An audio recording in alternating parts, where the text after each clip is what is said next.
Hey, hey, hi everybody. Nice to Hi. see everybody. Hi there. How's it going? Hello, Katie. Hello, Jonathan. Oh, wow. It's like the party I always wanted during lockdown. Wow, look at Excellent. this. Excellent. Everybody's here. Everybody's here. I'm suspecting we might get a couple of additional participants rolling in, so we can. Morning, Dean. Who is that? That's It's somebody. Mary. Mary Cook Oh. from Seattle. Hey, Mary from Seattle, and I see James and Nancy from Ontario, and Nice. see my mom. That's always nice. That's always encouraging. I gotta Jonathan Check, board member, man with the scarf and the glasses. Excellent. We've got my favorite dyslexic pastor, David Pace, down there in Virginia. That's awesome. We've got Val, who works with us, who is the mastermind behind all of our curriculum. This is fantastic. Wonderful. Some facilitators. Hello, Claire Ann. We just finished up our class. Claire Ann is in Germany. She's facilitating one of our classes. No, she's in Sweden. I'm sorry. Our other facilitator is in Germany. Wonderful. Mr. Michael, how are you, sir? I see Shauna, Gavin's mother. I mean, Liam's mother, sorry. Wonderful. Hi. Wonderful.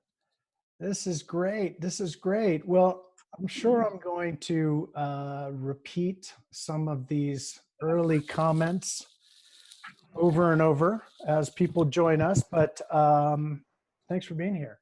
This is awesome. This is a good group of people. We've got board members, we've got parent facilitators, we've got parents of kids taking our program, we've got supporters. Just looking, we've got some school partners. That's very cool. I'm so glad that we get to spend a few minutes together during our lockdown afternoon. Very quickly, just a couple of Zoom details is I think that if you want to see whoever is speaking, you can go up to the upper right-hand corner and there should be a little infographic that says preview. You can hit that. That'll allow you to see whoever is speaking. I think that I had auto set it everybody to be on mute just because somebody always thinks that they are, and then something embarrassing happens. So I just saved everybody from that inevitable experience. And please feel free to unmute whenever you'd like to chime in.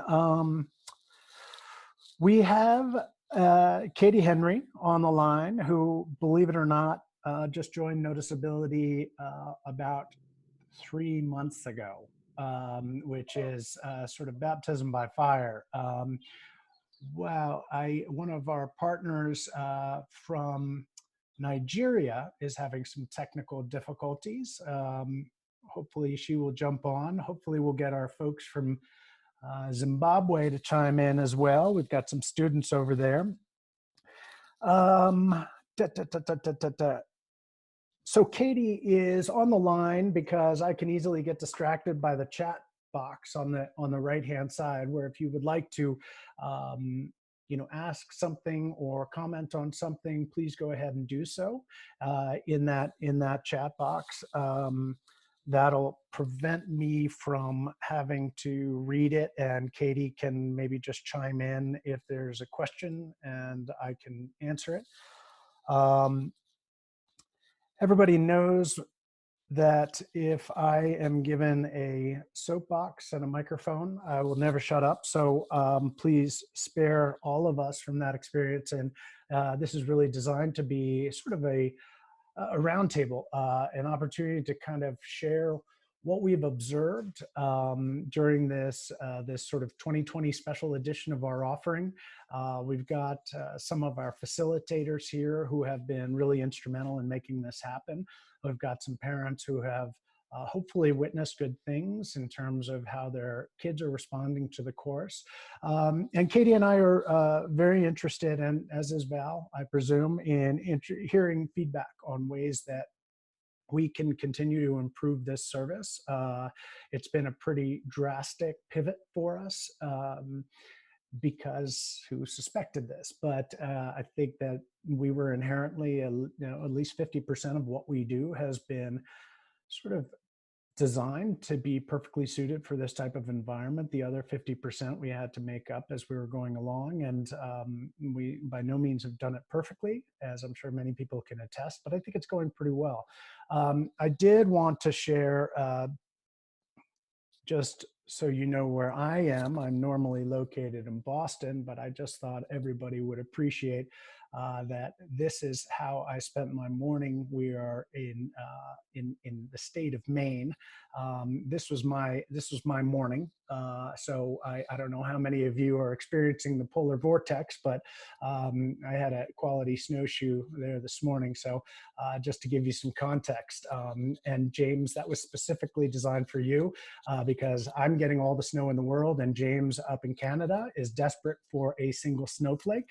And as the facilitator of one of our courses, I get to give him grief every single time we have class about how much snow I have and how little he has. So that's all I've got, I think, in terms of the overview and the introduction. For those of you who may not be familiar with what we do or how we do it, we are obviously designed to be an organization that supports the social emotional learning development of students with dyslexia. We are not a reading remediation organization. I think that's pretty clear. It should be pretty clear. One of the things as a dyslexic that I always wished I had during my educational experience was an opportunity to actually listen to my own voice spoken aloud with my peers and be able to hear that I was actually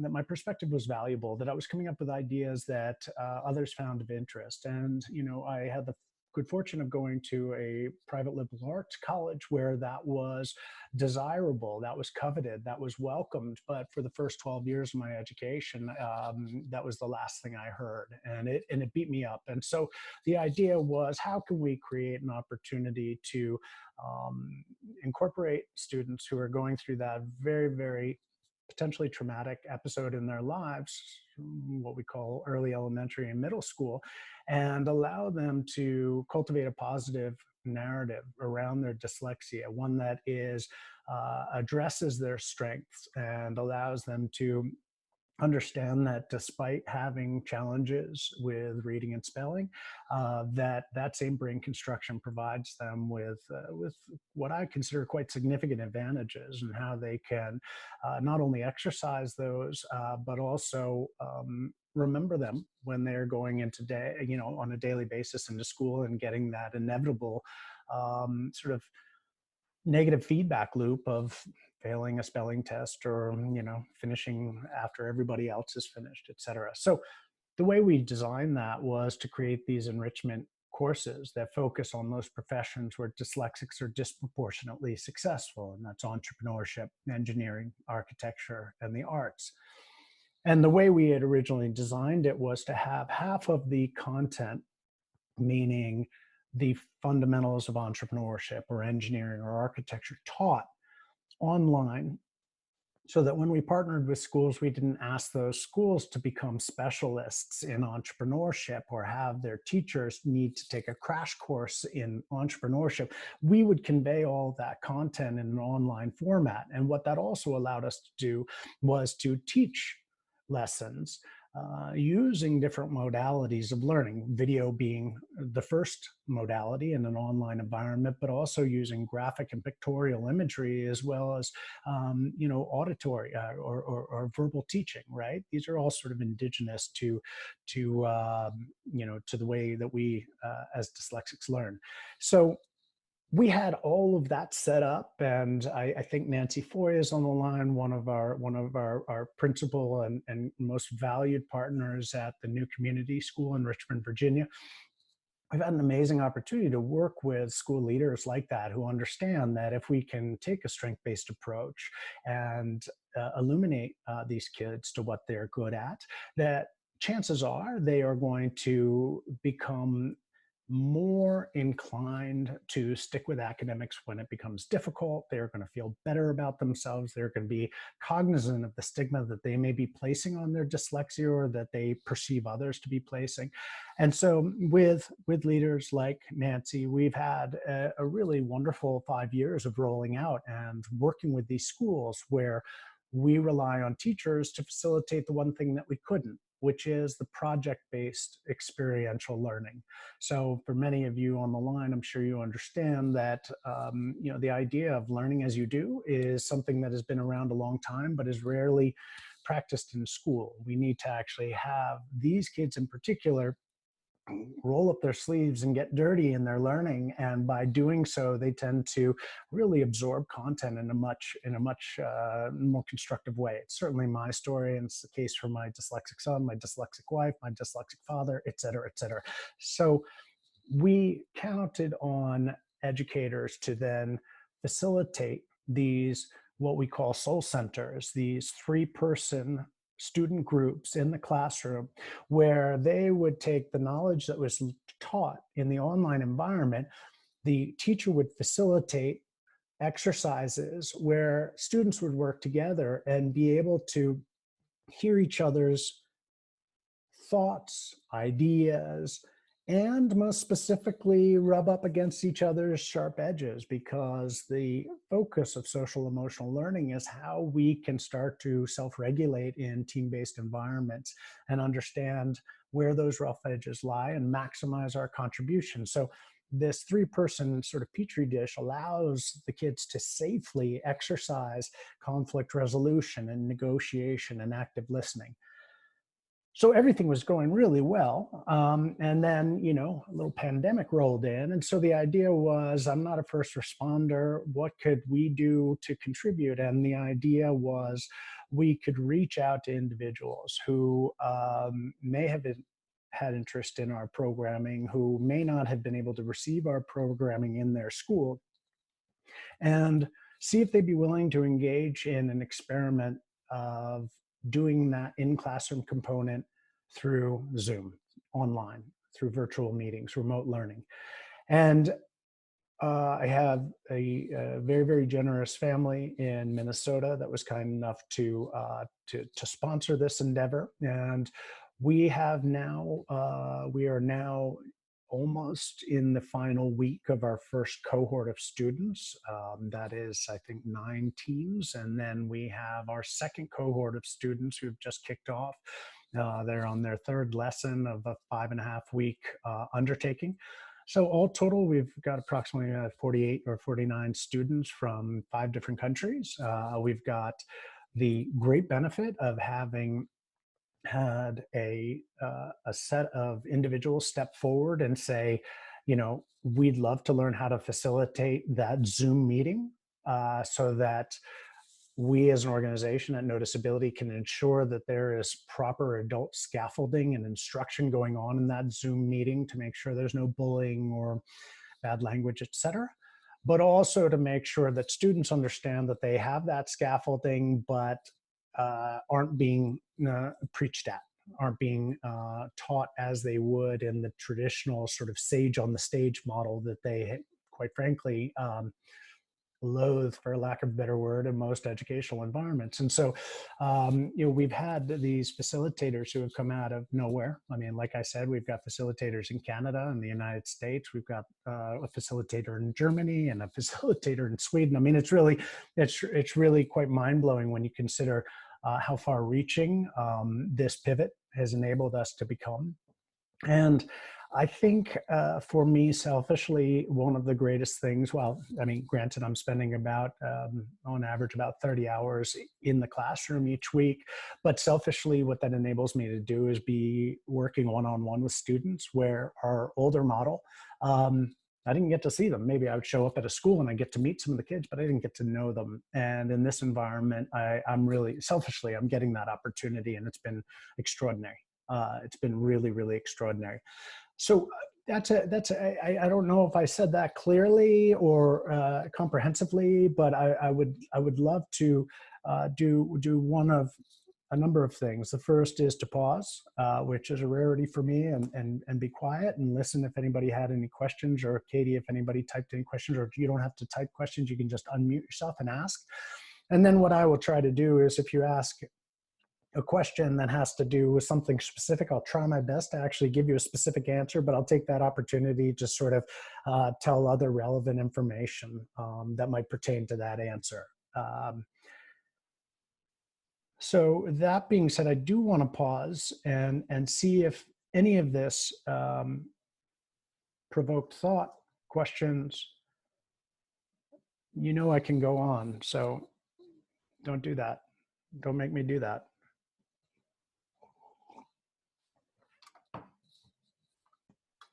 I have a question. Yes, ma'am.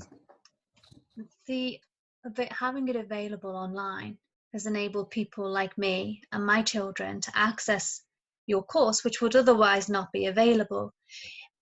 Have you found it to be a successful way of providing this service, and do you think you'll continue? Thank you, Claire Ann. Claire Ann is one of our volunteer facilitators whose children are both taking our class. One of them is in my course, and another is in a different group. Thank you for doing everything you've done. It's been really extraordinary. You know, I couldn't do this without you. I think that it's safe to say there's a couple of variances in this equation. The variances in the quality of teaching that the student is going to get in a classroom, in a bricks and mortar school, is something beyond our control. Perhaps you've got an exceptional teacher like our friends down at the Laurel School in Princeton who have taken this opportunity and just gone way further than we ever anticipated. And then you've got teachers who I think maybe enthusiastic, but perhaps not that enthusiastic. So in that situation, I think a student is going to get a slight variance in the delivery and the impact of the course. I will say that in this environment, there is something lost because there is something about physical presence that enables us to read body language in better ways, and kids in particular, especially apprehensive ones like dyslexics who have been beat up at one point or another emotionally, psychologically, or physically. We're a little bit shy to open ourselves up, and I think that being in a physical space with other people enables you to feel safer faster. As you know, as one of our facilitators, we have 2 lessons in the very beginning of this entrepreneurship course that are devoted to sort of icebreakers, starting to build that team, build that collaboration. And it's called the Blue Goo exercise. If anybody's heard of it, it's fantastic stuff. It's magical substance that as you get away, it expands, and as you come closer, it shrinks, and kids are asked to create an invention based on solving a problem. And it's really fascinating because just like this Zoom conversation, I guess we're not so different than the kids that we teach. Everybody is so reluctant to be the first one, right? Nobody wants to dip their toe in the water and say something like, I think this would be a great invention. But what happens is somebody does it, and then somebody responds with another idea, and slowly these kids are starting to come out of their shell. Now, I just got off 2 meetings, two classes I had today. The first one, I don't think I said a word. These 3 students are meeting on their own time with parents' consent. They're meeting in a Minecraft world where they're working on their prototype. And I was like the 4th wheel when I come in now, because they're like, they've got inside jokes. They've got, I mean, they you know, they've created a friendship that has transcended the course itself. And that, of course, is one of the benefits, I think, because kids can get together. My son, who is finally taking this course and is also now quasi-graduated to the point where he's facilitating the course with my mother, is, you know, he's got your son in particular, Claire Ann, and another teammate who is based in Sweden. And the 3 of them get together. I don't know what they're doing. They're creating something. And then when they come back to class, they've progressed much further than they were when I last saw them. So as I said, it's going to be a long-winded answer. I think there are certain trade-offs that come with this type of delivery. But I'd say we're dealing with at least 80+% impact that we would have in the classroom. And that I think is fantastic, right? Especially right now, because, so thank you for being the first one. You obviously have facilitated one of our classes where nobody asked anything and you start to get cold sweats. So thank you for doing that. Anybody else? Do you think you'll continue this model even when a classroom-based approach is available again? Thank you, Colleen, and thank you again for being one of our volunteer facilitators. I love your boys. I had a ridiculously funny conversation with one of your boys who I can't get sidetracked. I could tell you so many awesome stories from these classes, but I think we will absolutely continue this delivery program. We will absolutely deliver this, continue in this way. Let me I'm just getting a tiny, I think our friends from Nigeria have just gotten on, which is fantastic. Getting a little bit of feedback. Anyway, Katie, maybe you can hit. Oh, great. Thank you. I think that this is a really, really powerful way to deliver this program. And I want to be forthright and not derogatory towards school administrations, because the ones that are on this line are fully exempt from any sort of frustration. They're champions as far as I'm concerned. But when you're dealing in public education in particular, there's so many laws and considerations that make it difficult to serve these students that it's more frustrating than impactful for us to allocate that time and energy. Whether or not this format is scalable is a different story.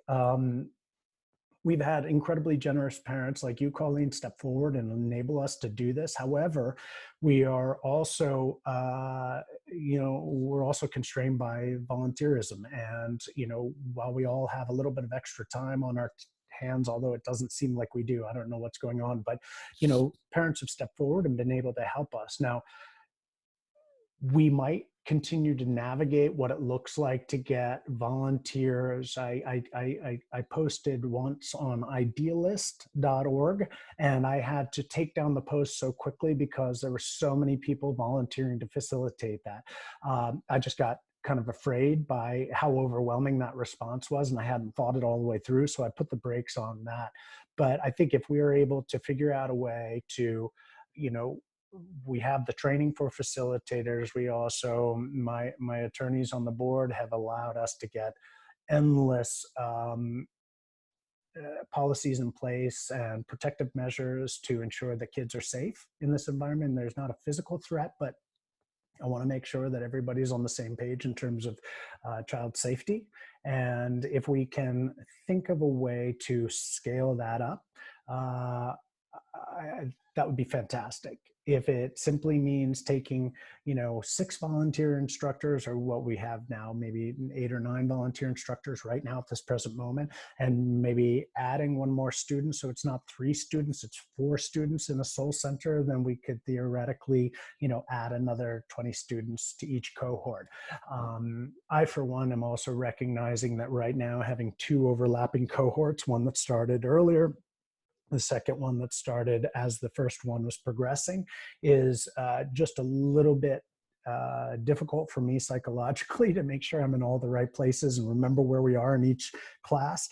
And also, we're a skeleton crew. I mean, we're down 50% in terms of full-time staff, and Katie, believe it or not, is not full-time staff, nor is Val, nor the 2 college interns that we have working for us. So, if Mr. Gates decides that we're the best thing, yeah, I think we could scale this up quickly, but we have to progress cautiously because there's too much at risk. Meaning,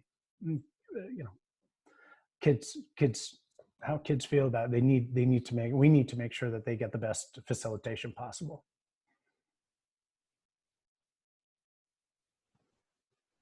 Somebody else had a question. I have one if that's Yes. okay. So just some context as to how I found out about you. I am friends with Jen Knopf with the Reed Foundation in Winter Park. Fantastic. So I am dyslexic. I have passed that on to my 2 children. And, you know, big, long, like I hear from you, a big, long line of us. And this is exactly what I was looking for kind of in the next. My children are 7 and 10, and especially the 10-year-old, you know, what's next to show her strengths and her gifts, you know, after the remediation is done. So I am brand new to this. I just started the training. Katie was kind enough to help me out with that. So I guess my question, if it can even be answered, maybe it can't, is I would like to bring this to my children's school, but it's very possible that will not be in person in August. No one knows, right? Yep. So if it is not, would there be a separate training, or would I maybe just hook up with someone who's already done this in a Zoom setting and kind of find out what's working, not working? Any suggestions? And if you don't know yet, that's fine, but just to put it out as something I'm kind of thinking about. Sure. No, thank you. First of all, welcome. Thanks. This is a great group of people you've just plugged into, and Jennifer is one of the best for sure. Yes, for I sure. think that, you know, there's two answers. You know, the way that we train a facilitator, the online environment, which we need to iterate once again, is the same whether or not you're teaching in the classroom or teaching online. The content book is very, very different. Like I said, Val, who's on the line today, is our curriculum designer and our research director. For somebody facilitating this in the classroom, they have a 176-page course materials book, which includes detailed lesson plans with timestamps, learning objectives, as well as teacher scripts to get them sort of up and running and comfortable. What we've tried to do is distill all that for volunteer facilitators in the online environment, in part because I know I'll be able to drop in the beginning just to help everybody get ready, but also because we have added we've sort of reconfigured this in order to add a sort of a loose, and by loose I mean very unprofessional, me videoing down in the basement with a black comforter behind me, and like really, really loose interpretation of what the teacher would normally be responsible for facilitating in the classroom. And what we do is try to lift a little bit of the weight for the instructor to prep the students so that they know, and alleviate the burden on the instructor. So we can, in your case, you could toggle back and forth, right? If there's no school in August, we could continue the virtual offering. If there is school, the idea is that, you know, my hope, and one of my hopes is that, you know, if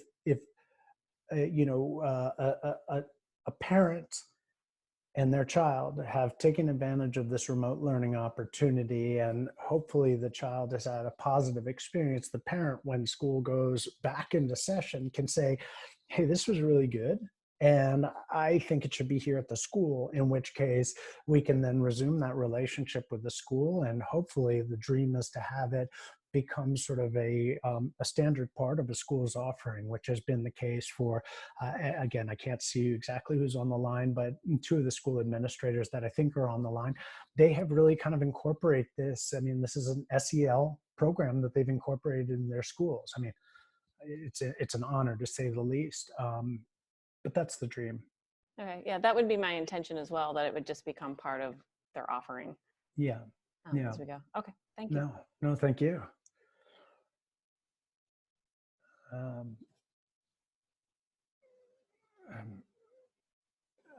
You mentioned me.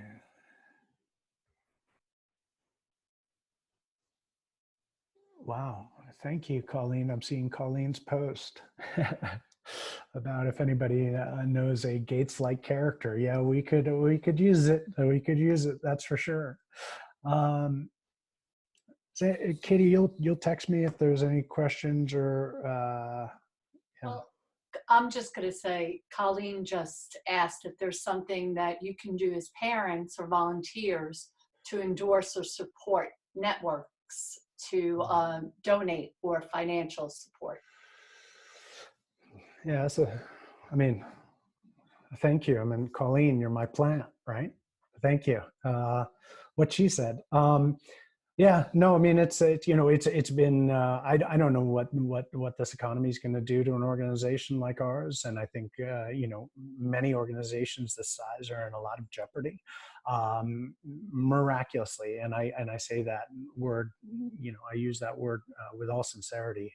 There have been 3 families that have come to our rescue right now and have enabled us to, well, at least for me, to get some sleep at night through their generosity. But that's a finite resource that needs to be fed. So yeah, it's a concern. But again, Zoom, got a couple of accounts. That's $15 a month. I mean, there's some of our cost of goods has gone down, so that's helpful. What about, so enough, I mean, until somebody has a question, please do chime in. I did ask if any of the parents of kids that are going through this, or facilitators, I mean, what, oh, wait a minute. Wait, are there people waiting? Oh gosh.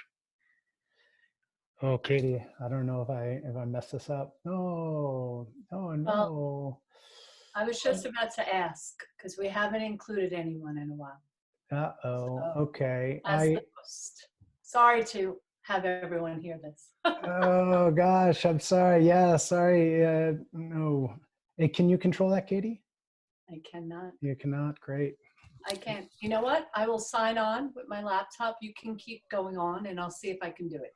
Okay. I have an idea. It's Nancy. If you make Katie the host, then she can do it. Thank you. Have you been here this whole host to Katie? Thank you, Nancy. You're welcome. I Zoom all day long for school. Thanks. Thank you. So that, everybody, I'm so glad you're here, Nancy, because I would have just told you that I was saying all these nice things about you and you may not have believed me, but you've been here, so you heard me, right? I did. Thank you. Good. Thank you.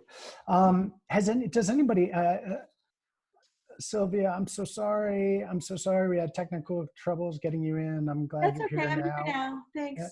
And Liz, thank you for being here. Sorry about that, everybody. Does anybody, any parents, or, I mean, this makes me nervous, parents, instructors, is there anything positive or negative or feedback? I mean, this is selfishly, this is an opportunity for us to continue to improve our service. Does anybody have any insight? I have some feedback. Yes. I first heard about noticeability a number of years ago when I was researching something that I could take my child to get him additional support. And it was very difficult. There was nothing available. I saw your videos on YouTube and thought it was fantastic. I contacted you and it wasn't available outside of the immediate environment you live in. So I intended to bring it here. This has allowed me to get both my children to receive something that would never be available to them otherwise. There's so little available on the market that you can provide to children with dyslexia, which allows them to really see what they're capable of. Yeah. And I think that as a facilitator, it's been incredibly rewarding to see these young people able to explore their talents and share with kids from other parts of the country, other parts of the world. And you see them grow as people. You see their little chests puff out with pride when you acknowledge their greatness, because they're phenomenal, have such amazing minds, and they go into school every day and they feel so torn down by their inability to do certain things. And there's nothing there that really shows them, hey, you're incredible. Look what you can do. You know, my son is 13, and every time he comes out of Zoom chat, he almost skips through the house. You know, he feels so phenomenal. And I've seen him over the years shrink and be compressed by the weight of trying to achieve something that's just really hard for him, you know, and now he shines, he sparkles. So I think you deserve huge reward for bringing this in this way to so many people in so many parts of the world. I think it's fantastic. Well done, you. Well, thank you. Somehow hearing it in that accent makes me feel even more proud. Thank you. It is extraordinary, and to see, I think what you've touched upon is the fact that at least in this country, you're in Sweden, obviously English by origin, but in this country, we're facing some real divide. This isn't news to anybody on the line. And one of the things that I think is quite extraordinary is everybody is trying to find a way to explore commonality and find connection as opposed to division. And what's really interesting to me in particular is that of the 50 or 49, 50 students that we've got right now, there's about 23 that are from public school environments. There's about 10 or 12, maybe 13 that are from private schools, and then the balance are from homeschooling environments. And literally those are students that would not otherwise find each other in a learning environment because they're in different educational type facilities. And what's also extraordinary is to see that despite being in different educational systems, they're also coming from a diverse area of the country and globally. And that's what's so extraordinary. I mean, I was so pleased when your family got on board, because here we've got these two Swedes, right, who are jumping into this mix, right? And like, what an amazing opportunity to say, well, do you even know where Sweden is? To an American student, them kind of going, I don't. Well, all right. And so all of a sudden, the common thread is dyslexia, and unfortunately, the common thread is apprehension and self-doubt. And the idea is that these kids are coming together and they are being introduced into an environment where we're going to focus on their strengths. And I think that they are as thirsty for any evidence that they have strengths. And once they see it in each other and once they see it in themselves, it perpetuates this almost a self-fulfilling prophecy, to watch them start to refer to each other, say, no, you're good at this, you take it. No, you're good at this, you take it, right? And they start delegating as teams. And I just can't wait, well, for many, many reasons, but I can't wait until we're all able to walk around and greet each other and, see how tall each other are. And, it's like, I mean, all we are bobbleheads right now, right? It's going to be really cool I know that Jennifer, referred to Jennifer earlier. She's got a conference hopefully happening in October. We've got a bunch of our students from Florida that are going to be in attendance. I can't wait to meet these students, right? Like, I know so much about them, but I've never given them a high five in person. So it's really cool. That's really cool. Thank you for commenting on that. Katie says that Donna has a question.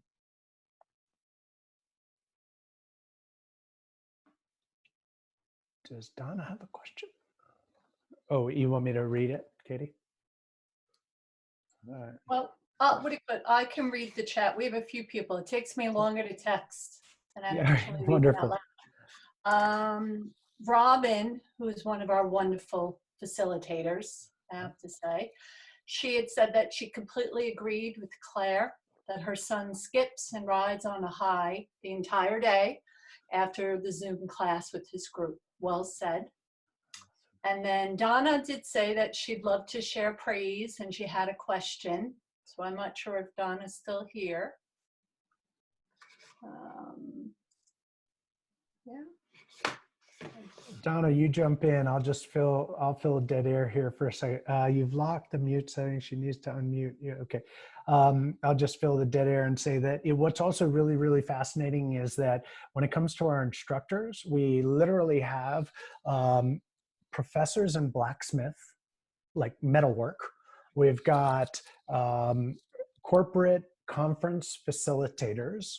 We've got like all these incredible individuals who are bringing their own perspective. I'd say probably 50% of them are dyslexics themselves. And you know who you are. And if you're willing to share what it means to you as a dyslexic facilitator, I think we would all love to hear that. But it's really interesting because these kids are getting so many different perspectives, right? Like, Claire Ann she's like, right, so how many centimeters is that? And everyone's like, what? You know, like they're like learning different things because they're from different cultures, right? So that's really a very cool thing. Do we have Donna? Yes, can you hear me? Yes, how are you? Yeah, hi. So I'm from Mystic, Connecticut, and I actually didn't join at the time of with COVID. We actually joined in January. Yeah. And so I'm thankful that I got the invitation just to be a part of it, because it's been just such a blessing to our group. I'm a dyslexia practitioner, and I recently retired as a public school teacher and started my own business focused on dyslexia. And part of the reason is because I felt like it was just too hard to meet their emotional needs in the other setting. And so to have this program has just been amazing. And it's been an unusual grouping because of the kids I have contact with were mostly elementary school.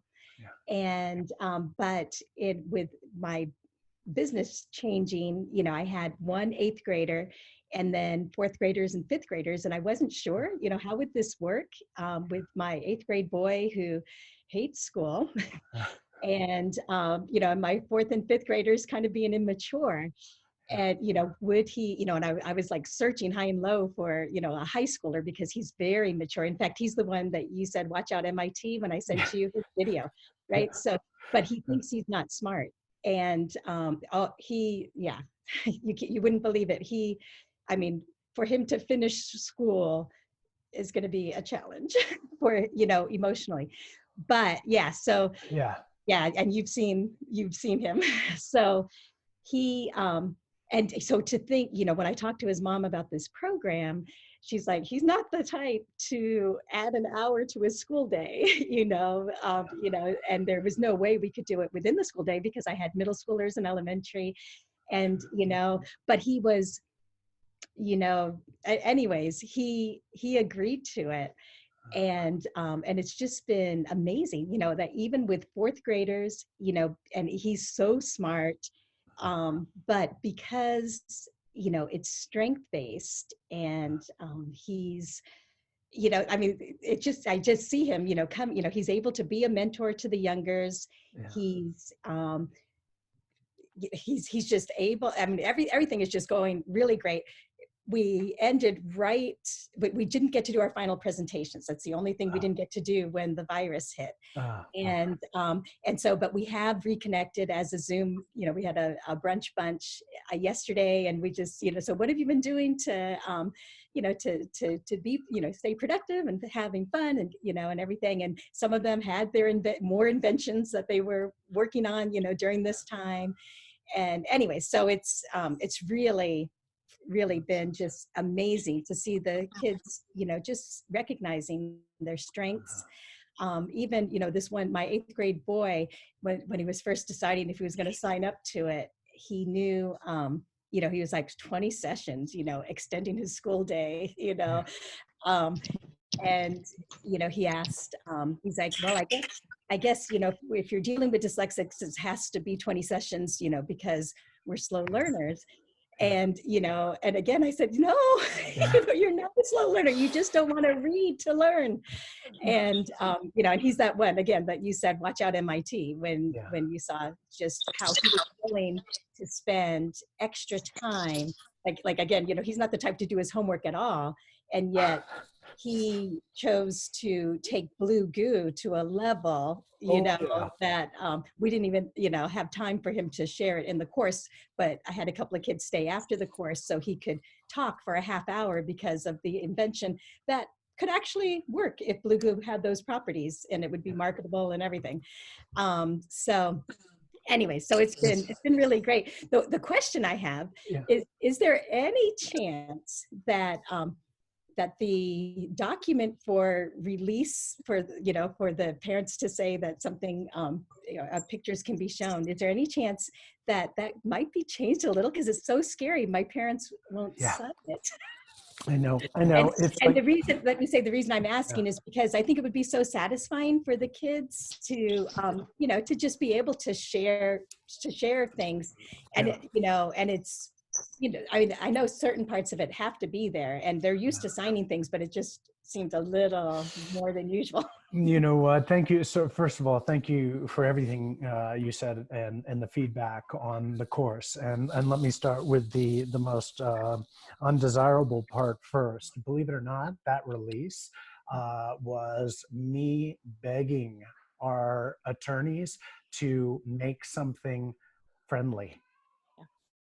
That was, you should have seen what they gave me originally. Now, I mean, obviously, because we're dealing with HIPAA and COPA laws, which protect the identities of this population, there's a lot of barriers to publicly acknowledging student identity. And it breaks my heart because I get a lot of amazing things from students that I can't share, right?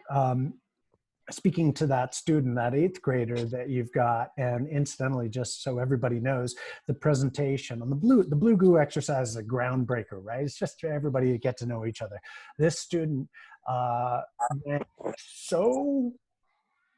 so overboard, he actually created something, this whole mechanical system that would utilize Goo to literally remove all of our energy concerns on a global basis. Like, I was so stunned by what I couldn't understand a word of it because he was like so high level thinking, right? That I insisted that I didn't insist, because I can't insist. I asked very, very politely and strongly if I could get permission to share that video, because what it demonstrates is what is really happening behind the eyeballs of these kids. There's so much going on. It's mind-blowing. The irony that I'm just hearing right now, that he has any shred of self-doubt, is stunning. I mean, stunning to me, and so inappropriate, because the kid, I would be very, very nervous to speak with him, because I would think that I was going to appear really dumb. Well, that's why you see in the video, my husband is there. I said, can you come so you can ask intelligent questions? Here's this, and what was also remarkable in that one setting, and we did get permission, and I thank you for that. And He we did did get include permission. it. Yeah. And what I did is I actually included it in the course, but I had to include a caveat saying that, by the way, this student went way further than we expect you to, because I didn't want anybody to be intimidated by it. Yeah. But there's these couple of moments where the young 4th graders are listening to the 8th grader, and you can see them hanging on his every word. And he is such a clear example to them of what they could be. And that is something that we can't facilitate. That wasn't something that I'd love to take credit for, but it wasn't something that I anticipated. But now what we're seeing is, as students sort of matriculate through the program, my son being an example of it, is inviting them in as student mentors, again with an adult facilitator for all the legalities of it, but to have a student who's gone through the course then come back in and be like, speaking to them in a hip, you know, age appropriate way, really adds another layer. And these kids, more than ever, I mean, the NCILD, I mess up my acronyms because I'm dyslexic, but one of the leading research organizations says that peer-to-peer mentorship is one of the most profound impacts on LD kids, and especially, if not peer, then a trusting, understanding adult.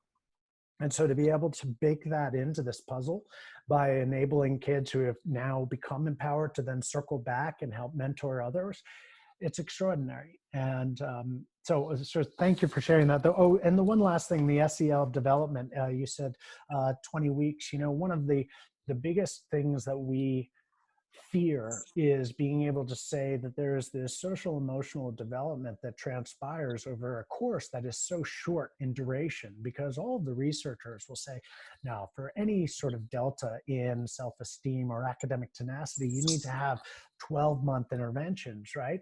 But there's something when I hear you talk about that relationship between the 8th grader and the 4th grader, or when I hear these, what Claire Ann is saying about her kids,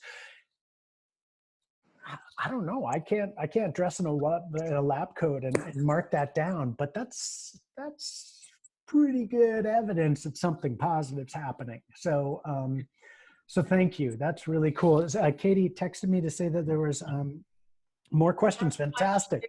Questions. Plus, I unmuted everyone. However, Fantastic. if you're not speaking, if you could please mute. There's a lot of background noise. Yes, so just mute yourself. Ken Dickens had asked, is there a new cohort starting up in the next few months? I would like to do another cohort as soon as the second cohort finishes. We are entering the second week, which means that in 3 to 4 weeks, we would like to definitely offer another cohort. Thanks for your patience. It's like agonizing for me to look at a waiting list and not be able to properly serve those families right now, but we're getting there. And the more, there's another issue, another admit person here. The more volunteer facilitators we get, the more we can, incorporate off our waiting list. Okay. And then Mohammed had written. Mohammed, are you there? Hi. Do you want to read what you wrote? I think it was really nice. You have to unmute. Oh, there you are. Yeah, it's working. Hi, everyone. Hey.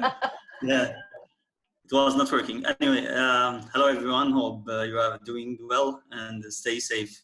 Actually, my daughter, she's now 8 years old. I have 4 daughters. And she's been dyslexic since I found that on when she was 5 years old. And actually, I tried several things to help her improve her way of learning, especially reading, both for Arabic and English. And I tried different applications, softwares also. I tried Brain RX. I tried several things. Now she becomes, she hates the study. She don't want to study. If I ask her to do anything, she hates that. She starts crying, and I'm unable to help her actually. So every time we go for study or for homework, she starts crying. So I don't know what to do actually. I tried several things, as I said, but nothing is working until now. She's very good at gymnastics. She's very good at, she's very active.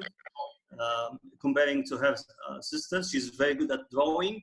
But other than that, she's struggling with the study. Yeah. And where are you located, Mohammed? I'm in Oman. Oman, okay. Jordanian, but working in Oman, yeah. Wonderful. What I'm going to do is I'll take my attempt at answering that, and then what I would love to do is invite Nancy, and I don't know if Dee's on the line. I don't know. These are school administrators that work with younger students.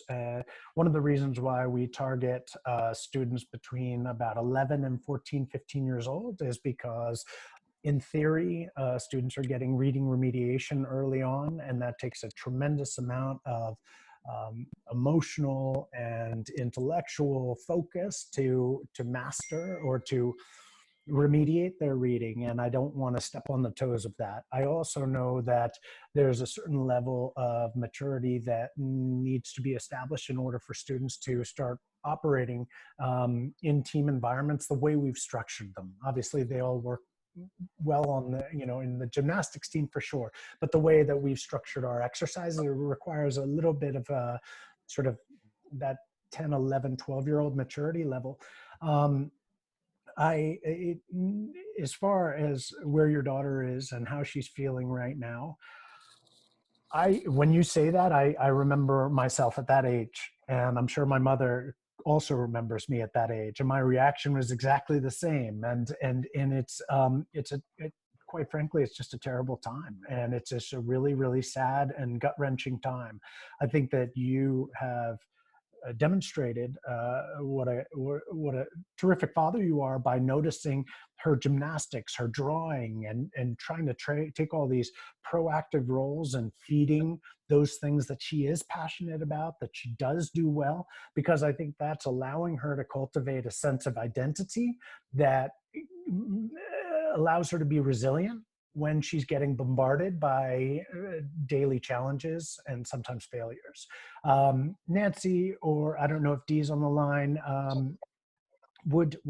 could you chime in on an 8-year-old perspective? Sure. I'm Nancy Foy. I'm head of the new community school in Richmond, Virginia. We are a 5th through 12th grade school for kids with dyslexia.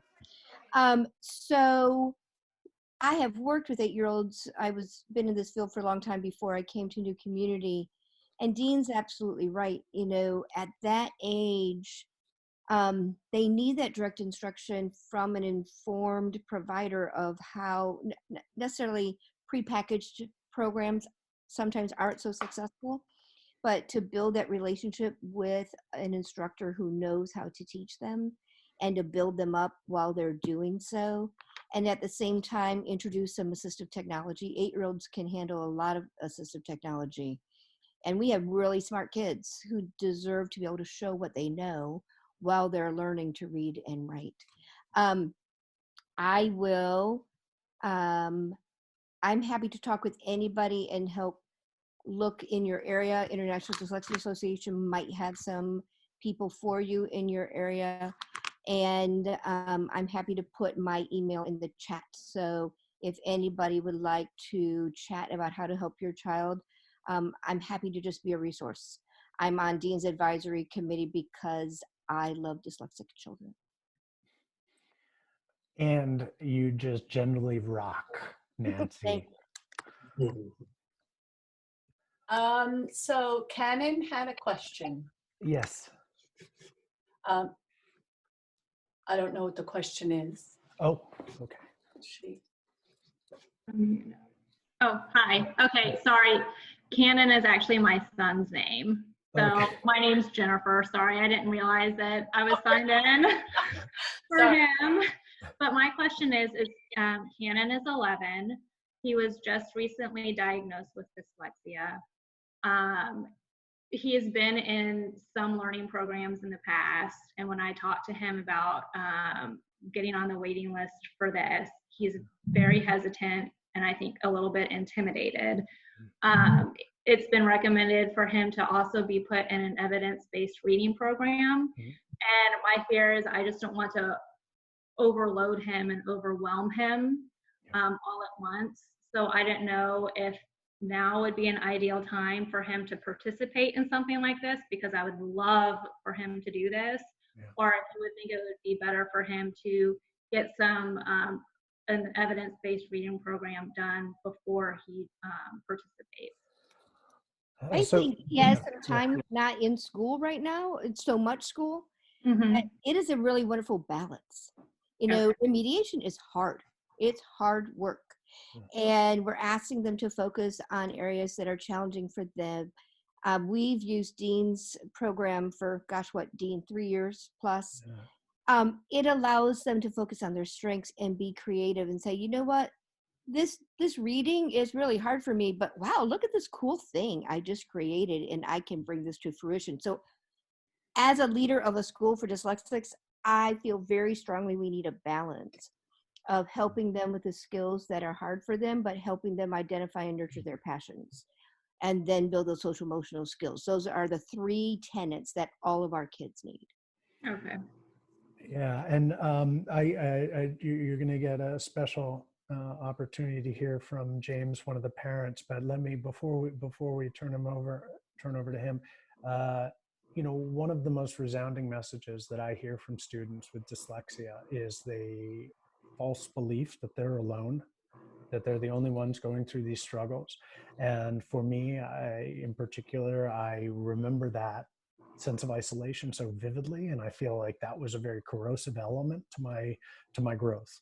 And one of the things I think happens when you're in a noticeability class is you are automatically with other dyslexics, and there's always the inevitable gripe about school, right? There's always the inevitable gripe, oh yeah, my teacher said that to me once, right? And they can identify with each other, and they can know that they're not alone. And that's, I don't think anybody on earth wants to operate in this idea that they're isolated.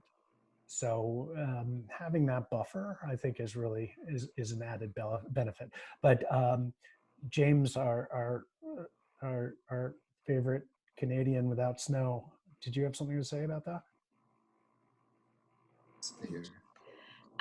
Yeah, actually, I did. Oh, yeah. Great.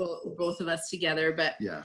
Just to speak to your concern a little bit, Jennifer, and I'll like to give a little background, but I don't want to go on too long. But I will basically say that in Ontario, and it sounds like this is true in many cases, people do not know how to teach dyslexics in the public school system.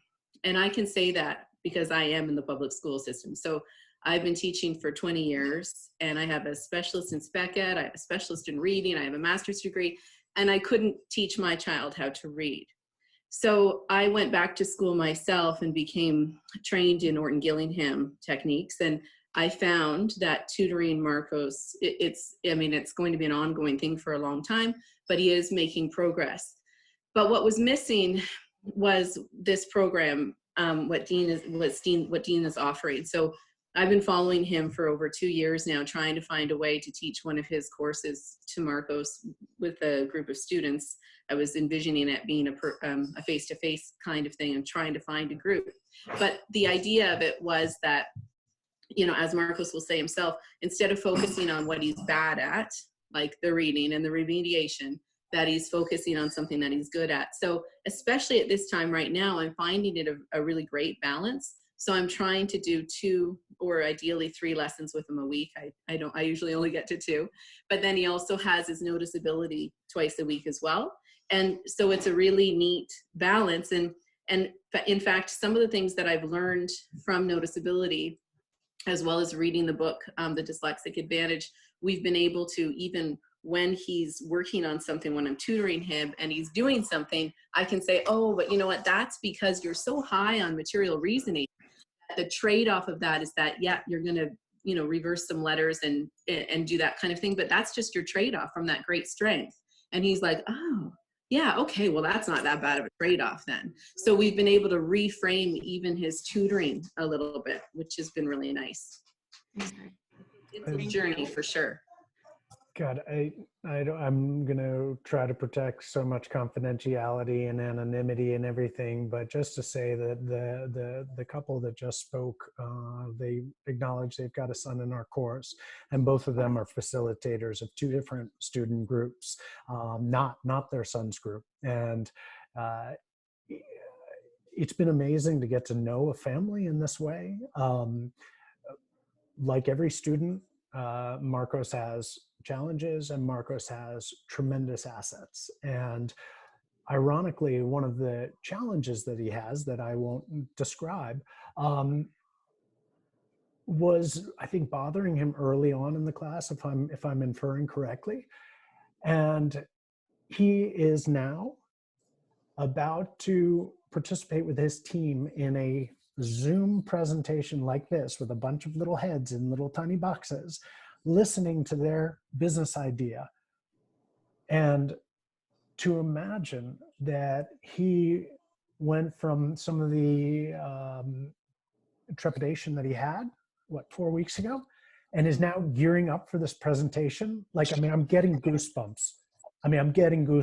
And that's what we're seeing with these kids. And, you know, ironically, it's like James is a facilitator. He's a professor of metalwork, up there in Canada. He got into a group, and we've got 4 students in his class.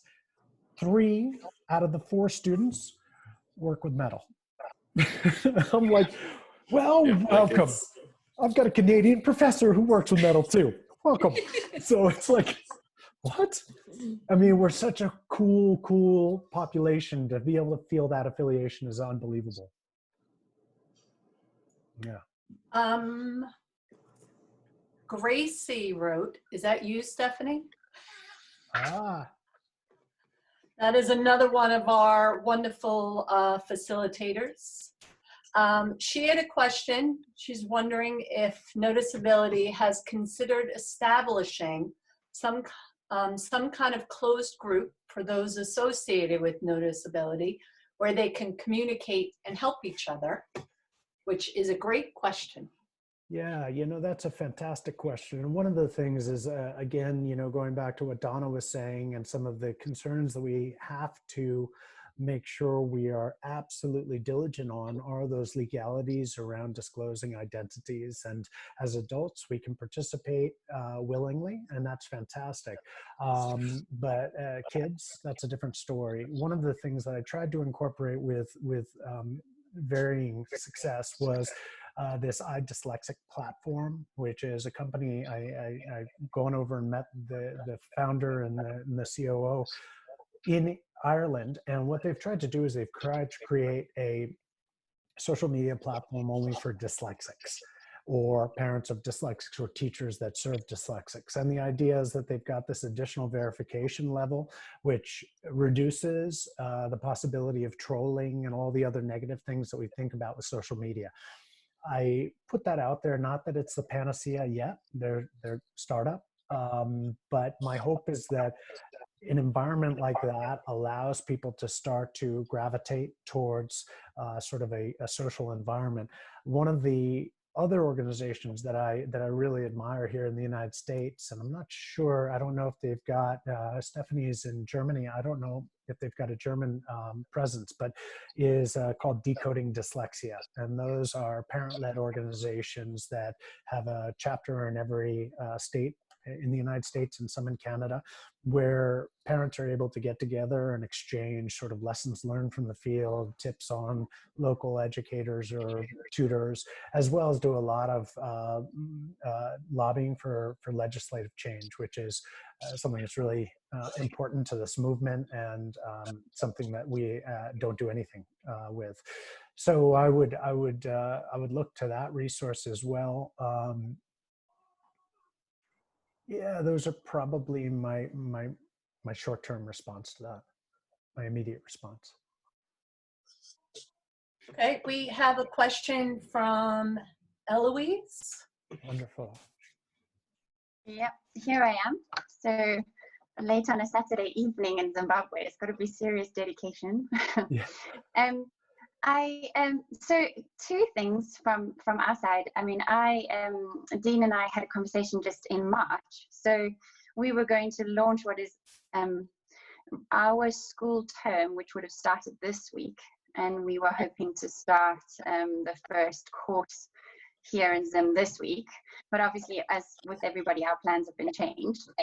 But I have been wondering whether much opportunity comes with crisis and whether there's a very fine line seems to be between the two.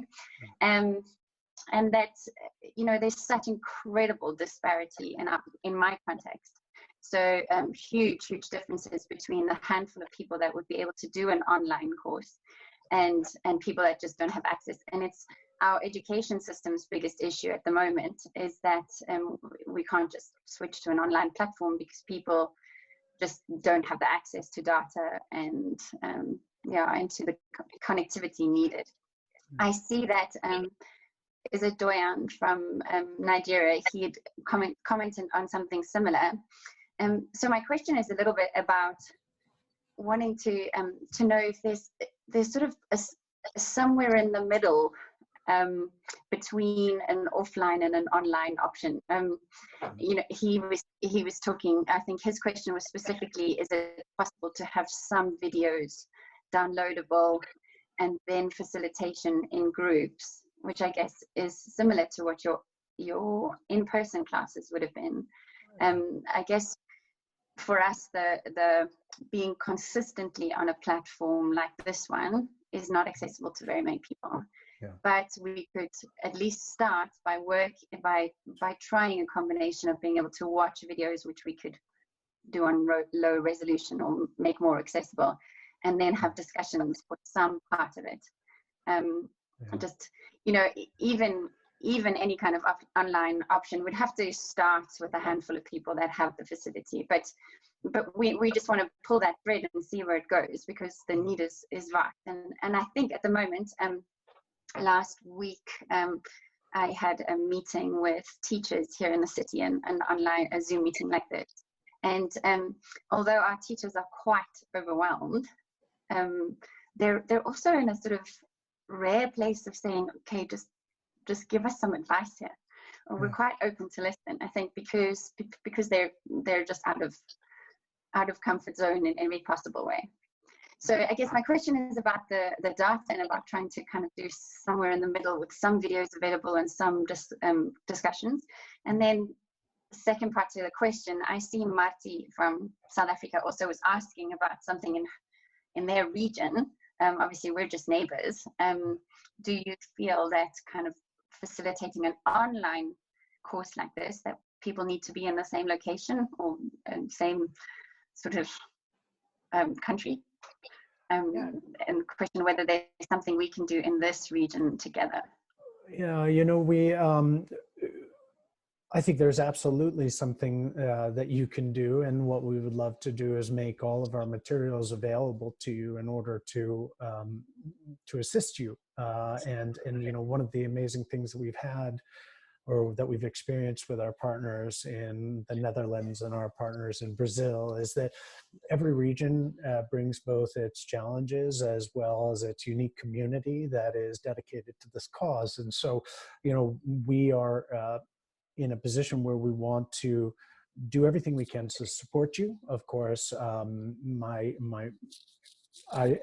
dream would be to come and meet you and discuss how exactly we can do it while visiting you and Zimbabwe in general. In the meantime, I think the idea is that, gosh, it's so funny. Everybody here in the United States, you know, you get like a thumb drive, like, hey, can you download everything on a thumb drive? It's like, whoa, why wouldn't you put it in the cloud, right? But I understand you've got internet accessibility issues, and certainly in rural areas, and you know, that may be a workaround. I mean, it's a little bit more perhaps rudimentary in terms of getting it from one place to the next, but you know, there should be ways to figure this out. And you know what I really should be doing is I should be asking some of my dyslexic students, because they come up with a solution like that, right? They'd be like, oh, why is this even a problem? Come on, you know. But you know, I think that's I think that dedication of adults on the ground and our willingness to give you whatever you need. Yeah, we're totally committed, and we've got yeah, we'll do whatever we can. So you just tell us. You tell us. I wanted to take a look here. Let's see. We have Jared, who's another one of our facilitators, who would like to speak to everybody, and his son is also taking the course. Yeah. Hi, everyone. I'm Jared. I'm in Denver, Colorado. As Kay just said, my son's in this class. I'm also a facilitator. So two things I'm going to talk about is first is James and his wife was talking about Orrin Gillingham. My son responded to that really well. The third grade is when he's diagnosed just in a general learning disability problem that he had. He's reading at grade level 1. We went through we found a local program here. We went through a really intense summer program, and he's almost on grade level now and reading in 4th grade now. They said that his test scores, they do testing periodically, is similar to the students in the classroom. So that I gave that to Mohammed, because I know he said he was trying to find material. Somebody else is out there. This Orrin Gillingham really helped my son. So I just wanted to get that out to all the parents for something to reach out to. Another question I had was more for the material and for the course, Dean. I didn't realize how much these kids would run with this Minecraft. My group and also my son's group too as well. I reached out to you. I don't know if you saw an email. I don't know if this is something that we want to, because it seemed like in Devin's group all had Minecraft, and in my group all the students had Minecraft. And it sounds like most of these students have Minecraft. And I'd be interested, or I'd be willing to help out. I know I'm using my personal server, or I should say my son's personal server, Realm, so that all these kids can connect into it. I'd be interested in, and I'd be more than willing to donate. It's only like $8 a month to create a realm just for noticeability and for other kids to be able to have this, so it doesn't affect us on a personal level. So I don't know, is that something that you guys want to look into? Is this something that we I don't know. I love it. I love it. So just if anybody has a question as to what Jared's talking about, is Minecraft, which is like is like a light to the moth for dyslexics to go in and build things. They love Minecraft. And a realm is like, correct me if I'm wrong, Jared, is like a world in Minecraft where users from disparate parts of the world can actually converge and work on constructing projects together. Is that correct? Oh, he just went mute. What's that? Oh, he just went mute. Yeah, I was muted there. So basically, Realm is you're paying for server space capacity, and you're allowed to the one we particularly have is we're allowed to 10 users at a time. And then what happens is you just someone has to manage the data. So if a world is created, instead of right now we have as with Claire's mom has Alice, or her daughter Alice, Devin, and then Zach. And so I have to keep track of that data. I upload it to the server, basically to this realm, and then when we're done using it, I just download it and put Devin's up. So it's really just a place to upload the server so everyone can access it to anywhere.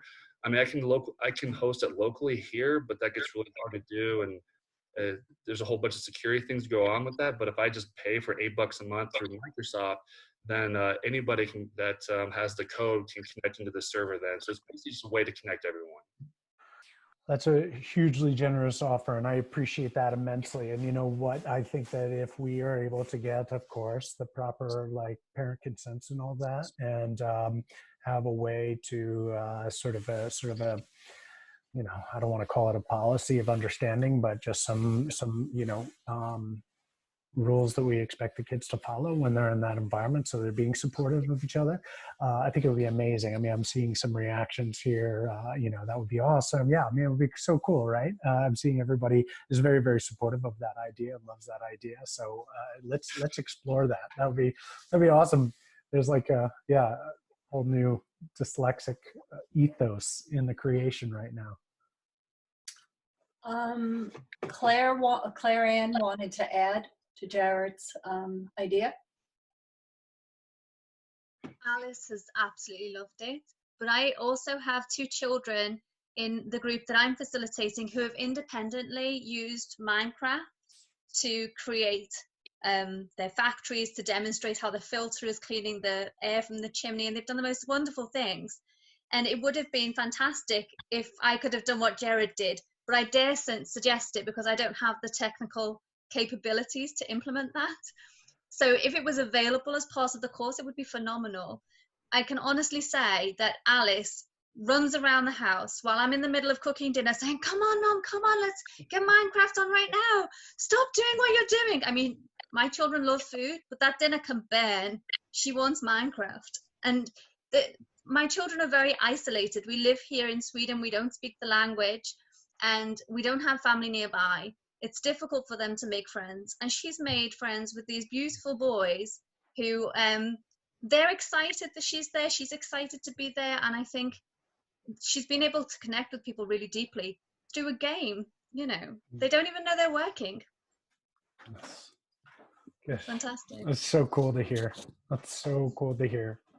Jared's a star. We have another facilitator, Robin, who wanted to contribute as well. Awesome. Hi, everyone. Unfortunately, I'm from New Jersey, so I don't have a beautiful accent like Claire does, so I apologize in advance. I've got the Jersey girl accent. But I wanted to actually make 2 comments. Back to the conversation, Mohammed, that you brought up, and I agree with Jared and James, with you and your wife about Orton Gilliam techniques. They're very, very they're very, very helpful in terms of helping with decoding strategies. And I know something that I learned also that's been phenomenal for my son is a program. It's an app as well as a program that they can use at school called Learning Ally, which is something, especially when they get kind of exhausted by reading. It's an audio book that it will read to them, but it also highlights the words while it's reading, and so that they get that visual stimulation as well as the audio stimulation. It's been very, very helpful for my son. It's part of his IEP, which has been phenomenal. One of the reasons I want to bring that up, in another comment I want to just add to kind of throw out there for you, Jennifer, back to kind of something that you were saying, is my background. I'm on the corporate side of things, so I'm in HR. I work with adult learners quite a bit, and I work quite a bit with individuals in our employee resource groups that initially were called some of our disability groups. And we intentionally, in my last company, I worked for Ernst & Young, where I had responsibility for 200,000 employees in 150 countries. And our network was quite expansive. We intentionally started to call it a differing abilities group versus a disabilities group, because everybody learns differently. Adult learners in particular, by the time we get them into corporate America as 20, 30, 40 plus year old professionals, we're starting to talk with them about understanding their strengths, doing different assessments for them like DISC profiles and Strength Finder profiles, to look at what their strengths are and how to leverage them, versus these things happening in school where, like programs like Dean's program is so phenomenal to start at such a young age, to start to really help people to understand and leverage their strengths. If you have that self-awareness of what your strengths and what your values are, and you can articulate those, and you can be confident to understand that everybody learns differently, we all have differing abilities. It's not that you're less than or you have a disability, you just learn in a different way. And the more that you can kind of lead with that, which is one of the exercises that we do in this program, which was phenomenal, to talk about, this is who I am, this is what I'm good at. If you can get to the point, especially at a young age, a child, to say, I learned this way and this is the best way to communicate with me, or this is the best way to stimulate my learning, you're going to be able to get there that much quicker. So helping to give them that language and those skill sets are just phenomenal. And I think that's a great part of what this program's all about. Hear, hear. Thank you, Robin. I had the pleasure of sitting in on Robin's group one day, and I just want to say it was so much fun to see the kids connecting, and you're doing a wonderful job. It is. It's so, just while you're about to read that, it's so interesting to be able to drop in and watch how different facilitators deliver their curriculum or deliver their Zoom meetings, because everybody brings this different flavor. And I mean, Robin, it's so wonderful. I've been to some of those corporate events, right? And I see exactly how she does it, and she does it with the kids, and the kids have just such an amazing response to it. I mean, it's a unique window to see. One of my students the other day, I won't say his name unless the parents are on the phone. You can let me know if it's okay. But I'm sorry, I wasn't called. But he read in front of the group 2 pages worth of, our pitch that we were preparing, and that to see where he's come in such a short period of time to read in front of complete strangers and, take his time to kind of sound out his words and do what he did was just absolutely phenomenal. That's not easy to do for anyone, much less a dyslexic learner. So it was really amazing to watch that. That is, I mean, I was in that and commented on that reading, and that is the #1 traumatic experience that every dyslexic student reports, is having to read out loud in front of other people. And the fact that a student chose to read out loud. I mean, I joke in Robin's class, because we always know if we're doing well. The students always know if she cries, and she's a crier. So it's always a success, like, oh, she's crying. Thinking about it. Me too. I'm like, I'm crying again, guys. You did it. Yeah, I'm unmuted. So yeah, I can speak to that, because this is really funny, because I did that with Marcos, and I was scribing for him, and I wrote it out, and I am dyslexic. Like, I am a crazy dyslexic, and I wrote it out for him, and he was practicing reading it, and he said to Nancy, he said, Dad can't spell. I can hardly read this. The spelling is so bad. And this was huge because that would be the first time ever that he would have noticed spelling mistakes. So that was amazing. I feel like finally all this tutoring that I've been doing with him is maybe slowly paying off. He maybe couldn't correct the words, but he recognized they weren't right, and it was throwing off his reading. So we had to correct it all before he presented to the group. Because it was so irritating for him to try and read my writing. Not your writing, just your spelling. My spelling. I think that's good though. They need to see that you're an adult and you make those mistakes too. And that's why I try to talk with them a lot about the executives that I work with, you know, that like I said, are 20, 30, 40, 50, whatever, that they don't have it right either. So as a kid, you don't have to have everything right. You don't have to know everything. Your job is to learn and make mistakes and learn from failure and be comfortable getting in that space so you can grow. And it's okay to make mistakes. Oh. And that's also, I think, one of the, just as a side note, I mean, that's one of the interesting commentaries on this whole, self-quarantining period, right? Is like, people are showing up in t-shirts with, bedhead and stuff like that. And it's like, you know what? Okay, we're no longer like this polished veneer. We're humans, plenty of fallibilities. And, that's, I don't know. It doesn't really have anything to do with dyslexia, but I think it's an interesting commentary that we can all be more ourselves. Maybe not intentionally, but it's great. I'm not seeing any more questions, but I'm definitely seeing a lot of sharing. Great. Did someone have something they wanted to ask? Thank you so much. I'll say something. Well, first of all, I'd just like to say that, I mean, if I even get started, I would just cry and I wouldn't be able to speak. So I'm turning red already. Thank you so much for letting us be a part of this. Because we live in Germany. My kids are half German and we're just really isolated here. So this is, I got trained in Orton Gillingham, so I took my kids through the reading and spelling programs, but then I realized we were getting to this age where, their self-confidence, I couldn't help them anymore. It's much more what's happening to them at school. And so that's what brought me to Noticeability, because I was looking around and I was like, I want to create something here that could support them in that way. And so I came across Noticeability, sorry. Anyway, so it's been an amazing experience. Thank you. One thing though, that I asked for it, I know I did, but I found it very difficult to be my own child's facilitator. Because she's like such a tweenie, and I feel like that's been a little bit in the way because I'm her mom. So I don't know if you might want to just mention that if you continue to do this, think about it before you do it.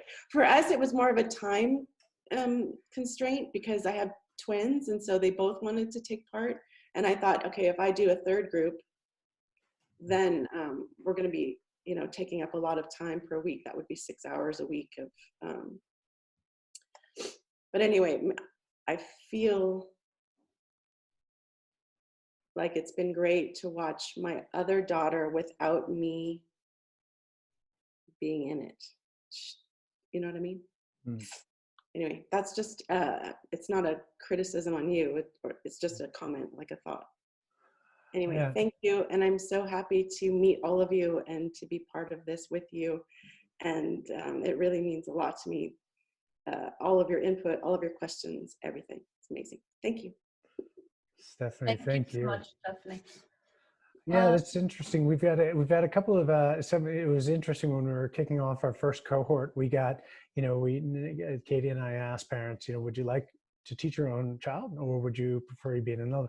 And it was almost split 50-50. And it's, I'd be interested, I mean, just if anybody wants to chime in, there's some on the line who have taught their children and others who were like, no, put them in a different class. It's been interesting. I don't know what their experience has been like.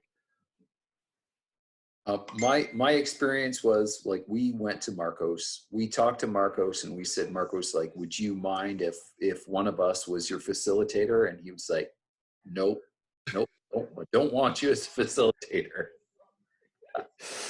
But I sit in with his classes quite often, and Robin is doing a fantastic job with that group.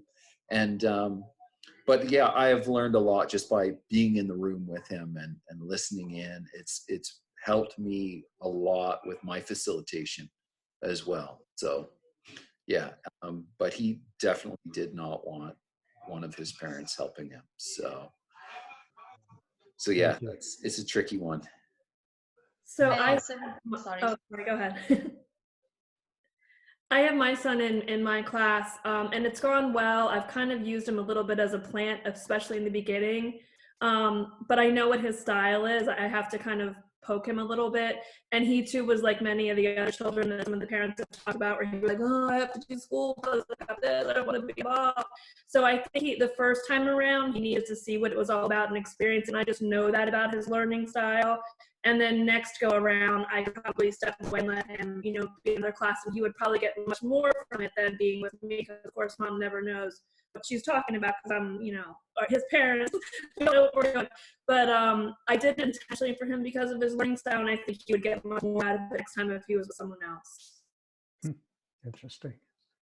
My children both went with a different facilitator. They have you, Dean, but I did the same. I sat in on the class when you were teaching them for the first few lessons, and then I was swiftly booted out. I was told very ungraciously that I was no longer welcome, that it was that they don't need me there, they're big and they're fine.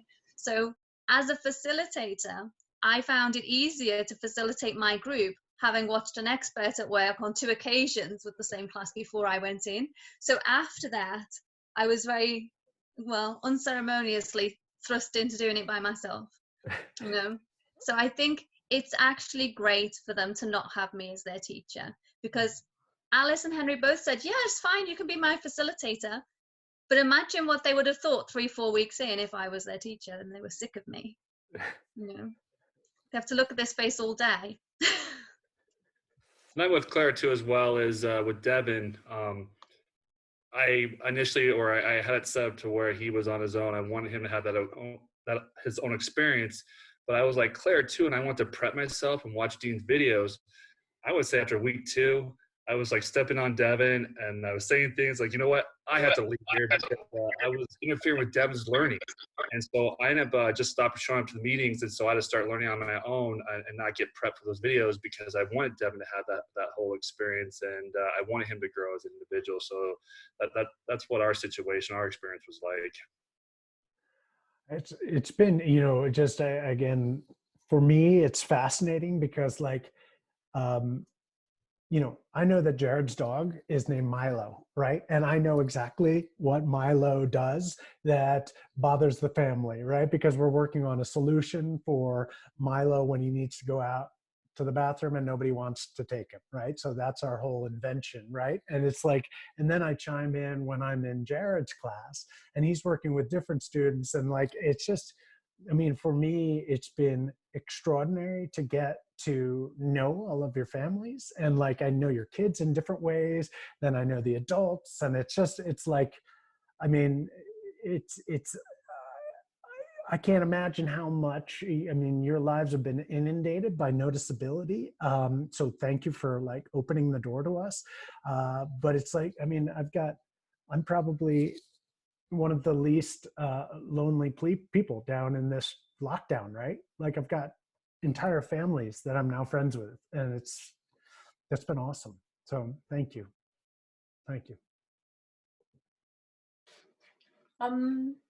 I don't see any more direct questions, so I'm not sure if anyone else wants to contribute.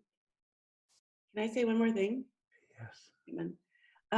Dean, I don't know when or where you said this, but you talked about your tribe.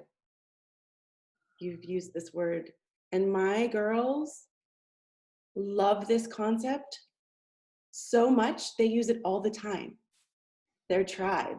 And I think it's amazing. They have this feeling that there's this tribe out there that they're a part of. And I feel like it's changed the way they think.